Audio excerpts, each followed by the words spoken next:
नमस्कार, जोहार। मैं हूं देवेंद्र कुमार। अब देखना शुरू कर चुके हैं भारत मित्र। दोस्तों, आंसू बदल रहा है। आंसू अपनी जमीन की ओर लौटता हुआ दिख रहा है। वह आंसू जो कभी जल जंगल जमीन और झारखंडी अस्मिता की पहचान हुआ करती थी, हाँ, यह चुनावी नतीजों में वह सिकुड़ता नजर आया। उसकी राजनीतिक पकड़ कुछ कमजोर पड़ती नजर आई और वह एक सीट पर सिमट गया। लेकिन यदि चुनाव के बाद की गतिविधियों को देखें तो आंसू एक नए तेवर और एक नए कलेवर में आती हुई दिख रही है। मैं ऐसा क्यों कह रहा हूं? हालिया दिनों में आपने देखा होगा कि आंसू का फाउंडर मेंबर रहे, हाँ, एक जबरदस्त जुझारू नेता रहे प्रवीण प्रभाकर, जो कुछ एक वर्ष पहले आंसू छोड़ भाजपा के साथ गए थे। हालांकि 2019 के बाद वह एक्टिव पॉलिटिक्स से दूर रहे या चुप्पी साधे हुए थे। उन्होंने भी एक बार फिर से आंसू की सदस्यता ग्रहण कर ली। आनी जब आंसू के लिए एक बेहद संकट काल माना जा रहा था, उस वक्त में भी आंसू में लौटने वालों चेहरों की कमी नहीं है। सिर्फ प्रवीण प्रभाकर ही नहीं, दीपक महतो जो आंसू के लंबे समय से जुड़े रहे थे, संघर्ष के साथी रहे थे और बाद के दिनों में उन्होंने जयराम महतो के साथ जाना स्वीकार किया था और एक अच्छी गतिविधि भी दीपक महतो जयराम महतो के साथ जेल कैंप में चला रहे थे। लेकिन इस संकट में जब माना जाता है कि आंसू बेहद संकट के दौर से गुजर रही है, दीपक महतो ने भी आंसू की सदस्यता ग्रहण कर ली। और यही कारण है कि मैं कहता हूं आंसू बदल रहा है। लेकिन इसके साथ ही आंसू के सामने कई चुनौतियां भी खड़ी दिख रही है। तो इस वक्त हमारे साथ हैं आंसू प्रवक्ता देवशरण भगत जी। देवशरण भगत जी, भारत मित्र के चैनल पर आपका बहुत स्वागत। और अभी आप संगठन के रणनीति बना रहे थे, संगठन के साथियों से मिल रहे थे और एक नए कलेवर में आने की कोशिश करते दिख रहे थे। तो आंसू को यह ऊर्जा कहां से मिलती हुई दिख रही है आपको? जबकि जब हार होती है किसी पार्टी की तो लगता है एक मातमी सन्नाटा छा गया। आपके ही पार्टनर रहे एनडीए में भाजपा, आज वो ऊर्जावान नहीं दिख रही, लेकिन आंसू में लग रहा है कि चहलकदमी तेज हो रही है। ये ऊर्जा आ कहां से रही है? देखिए, पहले तो आंसू के इतिहास को थोड़ा जानना चाहिए। आंसू का उत्पत्ति ही संघर्ष के लिए हुआ था। मैंने हम तो आग से ही निकले हैं, आग से निकले तो तपने के लिए हम डरते हैं, क्योंकि अलग राज्य की लड़ाई को आज आप अलग राज्य को मूर्त रूप देख रहे हैं, लेकिन इस मूर्त रूप बनाने में आजसू जैसे संगठन की अहम भूमिका रही। आजसू था, संघर्ष किया, इस झारखंड के मुद्दे को राष्ट्रीय स्तर पर पहुंचाया, राष्ट्रीय मान्यता दिलाया और राष्ट्रीय मान्यता दिलाने के साथ साथ राष्ट्रीय स्तर पर अलग राज्य गठन के मुद्दे को स्वीकार करवाया केंद्र सरकार को, और आज झारखंड अलग राज्य बना है। तो हम तो तपे तपाए हैं। चुनाव होता है, परिणाम कम बेसी होता है, कभी हार जीत होती है। हार जीत होना ही है, होता ही है। मैच भी होता है तो मैच में कोई हारता है, कोई जीतता है, कोई जीतता है। कभी कभी तो पिच खराब रहने से कप्तान भी एक ही बॉल में आउट हो जाता है, ऐसा भी होता है। हाँ, होता है। तो इसका मतलब ये तो नहीं कि हम दूसरे टीम में जाके खेलने लगे, ऐसा नहीं होता है। तो ये फिर आगे कैसे मैच बढ़िया से खेले, कैसे हमारी टीम जीतेगी, इसकी तैयारी लोग करते हैं। इसकी तैयारी चल रही है। आप देखेंगे, अगर किसान भी अगर कोई खेती करता है तो कभी कभी खेत आपदा आती है तो खेती चौपट हो जाता है। इसका मतलब किसान खेती करना छोड़ देता है, ऐसी बात तो नहीं। किसान फिर से वो देखता है कि हम फिर बेहतर तरीके से हम कैसे उस आपदा से नियंत्रण करें, उसको बचाए, उस तरह से आगे खेती करता। हाँ, जो लोग किसान के खेती से खाता है, उनको लगता है तो खेती खत्म हो गया, अब हम कहीं दूसरे जगह जाए, चले तो ऐसा होता है। तो उन लोगों के लिए आफत जरूर लगेगा जिनको लग रहा है कि अब तो इनके पास कुछ है नहीं खाने के लिए, अब हम कहाँ जाए। तो ऐसा स्थिति दिखाई पड़ता है। लेकिन पार्टी क्योंकि हम एक वैचारिक सोच के साथ, अलग राज्य तो एक माध्यम है, हम झारखंड के लोगों को उनकी उम्मीद और आकांक्षाओं को पूरा करने के लिए अलग राज्य चाह रहे हैं। हम झारखंड के लोगों की अस्मिता की बात करते हैं, पहचान की बात करते हैं, आइडेंटिटी की बात करते हैं, आत्मनिर्णय की बात करते हैं और स्वशासन की बात करते हैं, स्वाभिमान की बात करते हैं। हम झारखंड के लोगों के अंदर में वो आत्मविश्वास जगाना चाहते हैं कि गर्व के साथ कहे कि हम झारखंड के हैं, ना कि शर्म के साथ कहे कि हम झारखंड के हैं। शर्म इसलिए कि झारखंड वही राज्य है जहाँ घोटाला होता है, झारखंड वही राज्य है जहाँ का मुख्यमंत्री जेल जाता है। ये शर्म की बात नहीं होनी चाहिए, गर्व की बात होनी चाहिए कि झारखंड वो समृद्ध इलाका है जहाँ के हर नागरिक ये महसूस करते हैं कि हम उस समृद्ध इलाके के समृद्ध नागरिक हैं। ये एहसास कैसे दिलासाएं और वो आइडेंटिटी को हम राष्ट्रीय स्तर पर कैसे प्रतिष्ठित करें, ये हमारी लड़ाई वहां है। एक चीज जो आपने कही, किसान का उदाहरण दिया कि किसान होते हैं खेत में डटे रहते हैं सुखाड़ के बावजूद, लेकिन जो उसके श्रमिक होते हैं जो मजदूरी करते हैं वो लोग अपना रास्ता देते हैं। आपका इशारा किस ओर है? कहीं आप भाजपा के जो आंसू के सांसद हैं चंद्र प्रकाश चौधरी जी और एक जो विधायक हैं उनके बारे में तो नहीं है, क्योंकि कई मीडिया चैनलों में यह खबर चल रही है कि चंद्र प्रकाश चौधरी और निर्मल महतो भाजपा में जाने वाले हैं। नहीं, हम उस संदर्भ में नहीं, हम कह रहे हैं कि डेली कुछ ना कुछ पार्टी छोड़े इस तरह का न्यूज आते रहता है, तो हमने उसके संदर्भ में कह रहे हैं कि देखिए जो डिपेंडेंट रहते हैं, जब देखा कि हम ही कमिटी नहीं है तो लोग दूसरे तरफ जाते हैं, क्योंकि खेती हुआ नहीं, अब तो प्लान करना चाहिए। तो प्लान बहुत तरीके से लोग करता है, कुछ बेहतरी के लिए भी करता है, कुछ घर छोड़ करके चलता है, लेकिन कोई घर को ढहने का बात नहीं करता है। हमारे जितने नेताओं के बारे में भ्रम जो फैलाया गया है, लोग इस तरह से कयास लगा रहे थे कि कुछ लोग नेता लोग छोड़ रहे हैं, ऐसी बात नहीं। कल हमारे सांसद महोदय और विधायक जी खुद आकर के स्पष्ट रूप से कहा है, और इस बात को कहने की जरूरत नहीं है। हम लोग को 27 तारीख को केंद्रीय सभा होगा, केंद्रीय सभा में हम लोग पूरे साल भर का कार्य योजना भी बनाएंगे और वर्तमान परिस्थिति का विश्लेषण करते हुए संगठन को कैसे सुदृढ़ किया जाए, इस संदर्भ में भी हम लोग आगे निर्णय लेंगे। आंसू की जो ताकत कमजोर हुई, इतना तो मानते होंगे कि आंसू के सामने चुनौती है। देखिए, चुनौती भी एक अवसर है, चुनौती भी एक अवसर है, वो ठीक है। जैसे अभी क्या है कि राज्य में एक बहुमत की सरकार बनी है, प्रचंड बहुमत की सरकार है। जहां मजबूत सरकार होता है ना, वहां मजबूर जनता होती है, जनता मजबूर होती है, क्योंकि निरंकुश शासन हो जाने से जनता की आवाज को ठीक से सुनाई नहीं पड़ता है, क्योंकि वो इतना मशगूल है। आज हमारे लिए अवसर ये है कि जनता की आवाज बन करके हम सामने आए। अभी हम सरकार की गतिविधियों को देख रहे हैं, सरकार को चलने देना चाहते हैं। अब सरकार का कमिटमेंट और जनता की आकांक्षाएं, ये दोनों के बीच में द्वंद्व होगा, उसका नेतृत्व आज से करें।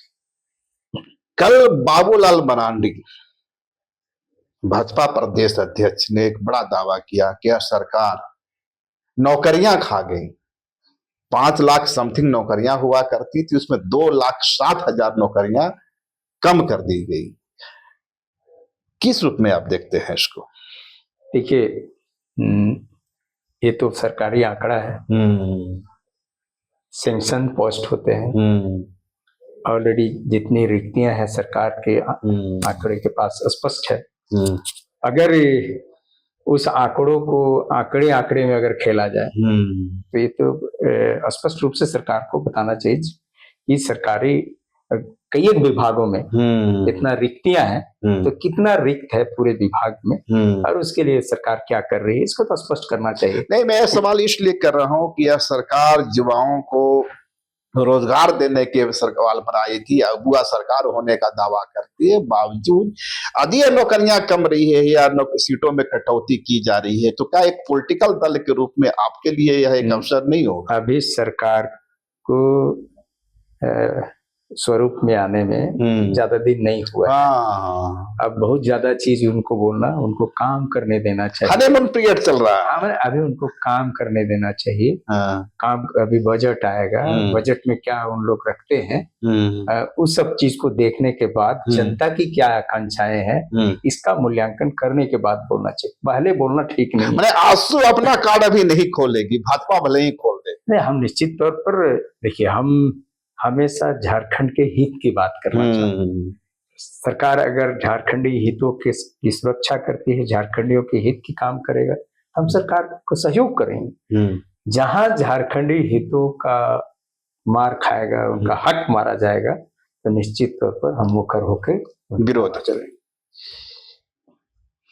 कुछ जानकारों का मानना है कि आंसू में जो यह आंसू के सामने जो चुनौती खड़ी हुई, उसका एक बड़ा कारण जयराम महतो है। जयराम महतो ने जिस तरह से महतो समुदाय में के वोटों में सेंधमारी की, उसका नुकसान आखिरकार आंसू को उठाना पड़ा। मैं ये सवाल इसलिए कर रहा हूं कि हालिया दिनों में भाजपा जेल कैंप के अंदर एक बड़ा बम फटा है, और बम है रजनी रमानी का। रजनी रमानी ने दावा किया कि वह विस्थापितों की लड़ाई लड़ रही थी, उनकी नौकरी की लड़ाई लड़ रही थी, और इसके लिए वह अनशन करने का या प्रदर्शन करने की तैयारी कर रही थी। उस प्रदर्शन को रोकने के लिए जो जेल कैंप के दो बड़े नेता हैं, एक तो उनका केंद्रीय प्रवक्ता है और एक रिजवान अंसारी शायद नाम है, तो ये लोग जो है से एक अश्लील वीडियो लेकर के सामने आए और उनको जुबान बंद करने की कोशिश की गई। क्या कहेंगे इस पर? देखिए, हमने भी फेसबुक में ही देखा है। नहीं, मैं फेसबुक में नहीं देखा, आंसू के जो ऑफिशियल चैनल है आंसू, उस पर भी ये वीडियो अपलोड है। हाँ, नहीं, मैंने ये देखा है, मोबाइल में ही देखा है कि एक नेत्री अपनी बातों को रख रही है, पुलिस के पास गई है। निश्चित तौर पर अगर एक कंप्लेन है तो इसके तह पे जाना चाहिए, पुलिस प्रशासन को इसका तहकीकात करना चाहिए, और जो लोग भी इसमें संलिप्त हैं उस पर कार्रवाई करनी चाहिए। लेकिन सवाल यह है ना कि अभी तक जयराम महतो अपनी चुप्पी तोड़ नहीं रहे हैं। ये जयराम से अब जाकर के पूछे कि क्यों चुप्पी नहीं तोड़ रहे। हम तो ये कह रहे हैं कि कोई भी व्यक्ति, कोई लीडर हो, कैडर हो या बहुत बड़ा नेता हो, कोई भी ऐसा काम जो कानून सम्मत नहीं है, जो किसी के चरित्र को हनन करता हो, तो उसका तहकीकात करके उस पर कार्रवाई करनी चाहिए। मैंने आपका कहना है कि जिसने भी अश्लील वीडियो बनाया है, हम नहीं जानते, हम कह रहे कोई भी कंप्लेन हुआ है तो उसका तो आपको उस कंप्लेन पर कार्रवाई करने के लिए उसका अनुसंधान करना चाहिए ना, जांच करे और कार्रवाई करे। इसमें इस पर चर्चा करके हम क्यों? लेकिन अमूमन यह होता है कि जब किसी महिला के साथ कोई अत्याचार होता है, उसका दमन होता है या इस तरह के वीडियो आते हैं, तो राजनीतिक पार्टियां उसे एक इश्यू बनाती है, खासकर विमेन जस्टिस का सवाल खड़ा होता है।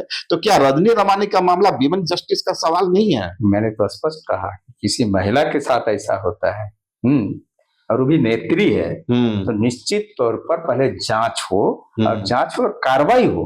इस पर चर्चा करके राजनीति करना ठीक नहीं है, बल्कि इस पर कार्रवाई करके दिखाना चाहिए कि उनके साथ इंसाफ हुआ। क्योंकि हम लोग के भी कुछ सूत्र होते हैं। खबर यह है कि करीबन 1 दर्जन चेहरे आंसू में आने की तैयारी में है। तो फिर से मैं पुरानी अपने सवाल पे जाते हैं, आंसू के अंदर यह ऊर्जा आ कहां से रही है? मैं इस सवाल को जानना चाहता हूं। अभी पूरे झारखंड में आंसू के लिए एक बेहतर अवसर आ रहा है। और बेहतर अवसर है? बेहतर अवसर ये है कि जिस समय हम एक एग्जाम्पल दे रहे हैं, जब अलग राज्य की लड़ाई लड़ने वाले बहुत सारे झारखंडी दलित थे, फिर भी उस लड़ाई को मंजिल तक पहुंचाने का काम अगर किसी ने किया था, आंसू ने किया। आज बहुमत की सरकारें बन रही है, लेकिन बहुमत के सरकार के बावजूद जनता की जनाकांक्षाएं पूरी नहीं हो रही है। तो एक बहुमत की सरकार और जनता, हमने कहा ना, सरकार जब मजबूत रहती है तो जनता मजबूर होती है। तो मजबूर जनता का आवाज बनने के लिए आजसू को एक अवसर मिलेगा और इसलिए लोग हमारे साथ जुड़ने के लिए तैयार। ठीक है, आप कह रहे हैं कि सरकार अभी गठन ही हुई है, अभी उसका बजट आना बाकी है, पर जिस तरह से नौकरी का सवाल उठ रहा है, सीजीएल परीक्षा में घोटाले का सवाल उठ रहा है, घोटाला हुआ या नहीं हुआ ये अलग सवाल है, पर परसेप्शन जो बन रहा है और जिन बातों के साथ यह हुआ सरकार आई है उसमें एक बाजे तो जो सबसे बड़ा वादा था मैया समान राशि का वो तो पूरा हो गया, लेकिन याद कीजिए 2019 में भी यह सरकार ने कई वादे किए थे। उसमें महिलाओं के लिए 50% आरक्षण का बात था, पिछड़ों के लिए आरक्षण का बात था, सरना धर्मकोड का सवाल था, 1932 के खतियान का सवाल था। क्या लगता है 2019 से अब तक, मतलब 6 वर्षों में यह सरकार इन फैसलों की दिशा में, अपनी बातों की दिशा में 2 कदम चल पाई है? वर्तमान में सरकार प्रचंड बहुमत से आई है। इस जनादेश को पहले सम्मान करना चाहिए। अब सरकार को अपने कमिटमेंट पे, जमीन पे उतरना चाहिए और उसको काम करने का अवसर देना चाहिए। जब बजट हो जाए उसके बाद इन तमाम बातों पर हम लोग भी चर्चा करेंगे, मूल्यांकन करके। हमने कहा कि हम जनता की आवाज बनेंगे। एक सवाल जो सियासी जानकारों की ओर से बार बार उछाला जाता है कि आंसू का जो राजनीतिक प्रभाव देखने को मिल रहा है, उसका कारण यह है कि आंसू अपने कोर एजेंडे से भटककर भाजपा के एजेंडे के साथ चली गई। वो बांग्लादेशी घुसपैठिया का मुद्दा था, अल्पसंख्यकों के प्रति आक्रामक नीति थी, डिवाइड, हिंदू मुस्लिमों में डिवाइड एंड रूल था। आंसू इसका प्रतिकार नहीं कर सकी। इन तमाम विषयों पर हम लोगों ने समीक्षा में गहराई से इसका मंथन चिंतन किया है और हम पूरे झारखंड के आवाम की आवाज बने और पूरे व्यापक रूप से हम उन मुद्दों को मुखर तरीके से उठाएं और सबकी गोलबंदी तैयार करें। ये हम लोग सुनिश्चित कर चुके हैं। आने वाले दिनों में यदि ये पीरियड खत्म होता है तो आंसू का हम वही आक्रामक तेवर हमें देखने को मिलेगा जो तेवर कभी 90 के दौर में देखने को मिलता था। निश्चित तौर पर हम लोग झारखंड की जनता का आवाज, झारखंडी जन आकांक्षाओं का नेतृत्व करने वाला हम लोग दिखाई पड़ेंगे, ऐसा हम लोग काम करें। तो ये थे देवशरण भगत जी, जिनका मानना है कि आंसू को राजनीतिक प्रभाव जरूर मिली है लेकिन हौसला नहीं खोया है।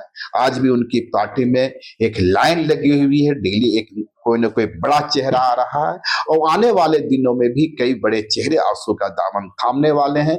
आंसू का दिन एक बार फिर से फिरेगा और आंसू एक बार फिर से 90 के उस दौर पे याद दिलाएगा जब आंसू और आंसू ही झारखंड में गुंजा कर